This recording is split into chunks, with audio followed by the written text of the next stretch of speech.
Hi, I'm Jennet Ingle. I'm the Happiest Musician. If you're watching this on YouTube, please go ahead and click subscribe for me. That way you always know when I drop a new episode, and it becomes easier for other people to find this channel and to become themselves happier musicians. Of course, if you're listening to this on your podcast app, make sure that you're subscribed to Crushing Classical and let somebody else know about this podcast. It really helps us. Thanks. I want to talk about organization just a little bit because this is a question I get all the time and that I did get really recently as I was speaking to an entrepreneurship class. How do you keep track of all of the things that you're doing? How do you keep all of the balls in the air? How do you manage all of the projects that are happening simultaneously? And, of course, it's complicated. There's a million answers. I probably won't have the exact answer that works perfectly for you and your special brain magic and how you function as a human. But let me first validate that this is a very relevant question. If you are the kind of person who plays with one orchestra or has one teaching job that you go to every single day, maybe you don't need your calendar with as much urgency as I need mine, right? Maybe the only thing you actually have to write in your calendar is birthdays and dentist appointments, because otherwise you basically know where you're going to be from 9 to 5 every single day.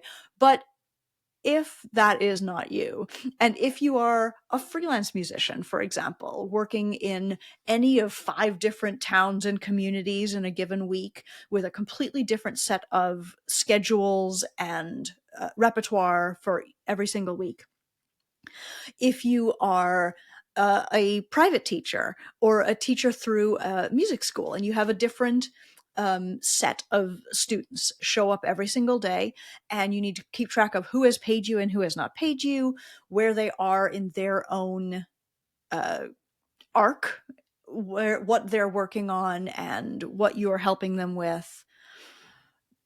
That's a little bit complicated. If you are building some other business on the side, if you are coaching or you are designing websites or you have a read business, all of those kinds of tasks and projects and marketing and offers and visibility and the actual workload of doing the thing, those all have their own structures as well, and you have to keep track of everything. And the more different things you do, the more diversified you are, the more secure you might be in your income, the more ownership you can take over your portfolio career, but the more you have to keep swirling in your mind and keep all of these projects on track, and it can be really difficult.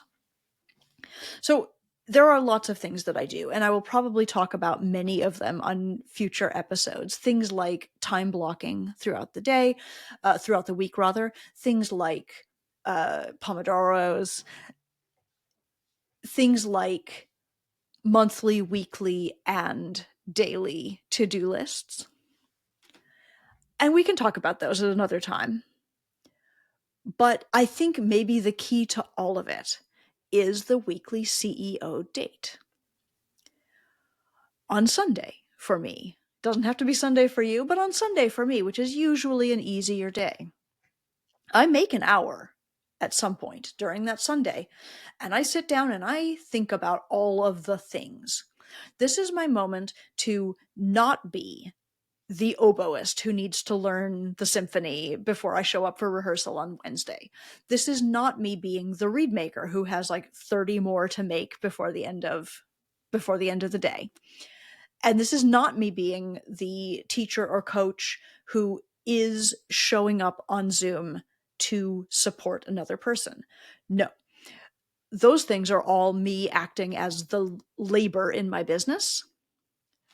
But the CEO date is when I'm acting with my CEO hat on, and I'm looking at the business as a whole, and I am looking at my roles, the roles that I have as labor.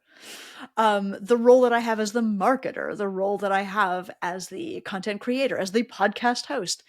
I'm looking at what do I need to do in the realm of each of these various projects that are happening. How are they progressing? What can I nudge to a back burner? What do I need to turn the heat up on? How am I thinking about my work this week? And from there, what tasks do I need to do? And when am I going to do them? I'm finding this especially super relevant right now. I have just come off really a 3-month launch during which I was enrolling people for my group program, the Invincible Oboist. And sure, that launch heated up a lot in the last 3 weeks or so when I took it very public.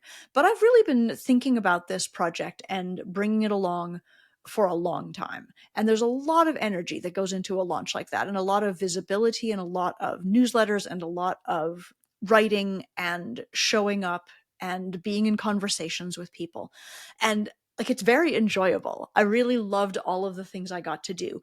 But in some ways, it feels to me like I have only ever been in my oboe expert shoes and in my marketing shoes for weeks and weeks now. And as I look at my calendar going forward, I actually see a lot of performances. I really need to move from the person who is marketing and selling, the person who is showing up talking about the oboe. I need to move into the person who shows up and does the oboe, because I have recitals and I have performances and I have brand new music to learn, which I am performing in less than a month. This is relevant right now. And I don't know that I could do that, could make the space to learn an entire program of new music between now and mid-March if I was also as busy as I have been being a marketer and being visible in the ways that I had been being. So that is something that I look at as a part of my CEO days. What, as the oboist, what milestones do I need to hit to be ready for those performances? As the oboist, what tasks do I need to do? I need to reach out to the pianist. I need to make sure that the spaces are booked. I need to write a program. I need to write some bios. Like, these are things that the labor part of me needs to actually do. But that's not part of my CEO date. My CEO date is just assigning the tasks, and it's looking at the overview of how long do I have until these performances? What is the timeline that needs to take place? With my CEO hat on, I look at, do I have guests lined up to be on this podcast? Do I have ideas for the content of my minisodes? Do I have more workshops that I want to start, that I want to put together and run in this spring? And like, yes, I absolutely do. With my CEO hat on, I look at, what does this week look like? What is actually on the calendar? And when do I have time to rest? When do I have time to like sit down and meditate or read a book? When do I have time to exercise? Who's in charge of dinner? Is it me or is it somebody else in my household? What's going to happen throughout the week for me to take care of my physical body and my brain as I am doing the work that is required to show up as an oboist, as a reed maker, as a podcast host? And once I put this hour on my calendar, like, that's really one of the most sacred times for me.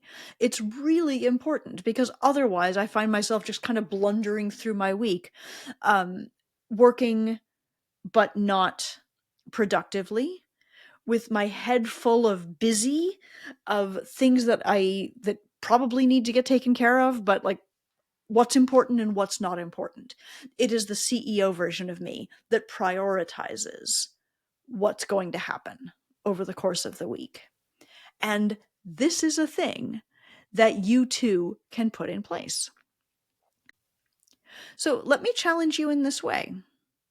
A useful structure might be, what are the actual projects that are ongoing for you right now? Write them down. Where do they stand? What needs to happen for each? Which is the most important, or which is the most urgent? What are the various roles that you play? Are you an oboist and a teacher and a mother and a friend and a sister? Are you a podcast host? What are the ways that you need to show up over the course of the week? And what do you need to do for yourself to show up in the best way possible in those roles? What are the tasks that need to happen to move the important projects forward? What are the things that you are doing, but sort of by default, that you could actually clear away for yourself a little bit in order to make space for the projects that are important? What's on your calendar now, and where are you going to fit the tasks that you've just identified as important? Who might be able to help you if there are things that just aren't going to fit? Where can you lean for a little bit of extra support? Is it your spouse? Is it a friend? Is it a coach that you have, or a group of peers that are supportive of your work? When you don't know what to do, what might you do? These are questions that you can ask yourself on your CEO date. And there's something so peaceful and lovely about moving for me, from Sunday night into Monday, knowing what it is I'm supposed to be doing this week. Knowing what my calendar is, sure, but knowing what my tasks are and why they're important. That is what the CEO date can give to you. And I hope that you will try it for yourself. This has been Happiest Musician Minisode. You can follow these short videos here on YouTube. You can follow them, of course, on the Crushing Classical podcast. I hope that you will subscribe to this channel, whichever way you are consuming it. If you need to reach out to me with a question I could answer in a future minisode, to contact me about getting on my calendar and doing a coaching call and seeing how I might be able to support the work that you're trying to do in the world. If you would like to pick up a copy of my book, The Happiest Musician, all of these things can be found at jennetingle.com. And I thank you so much for listening. Have a great day.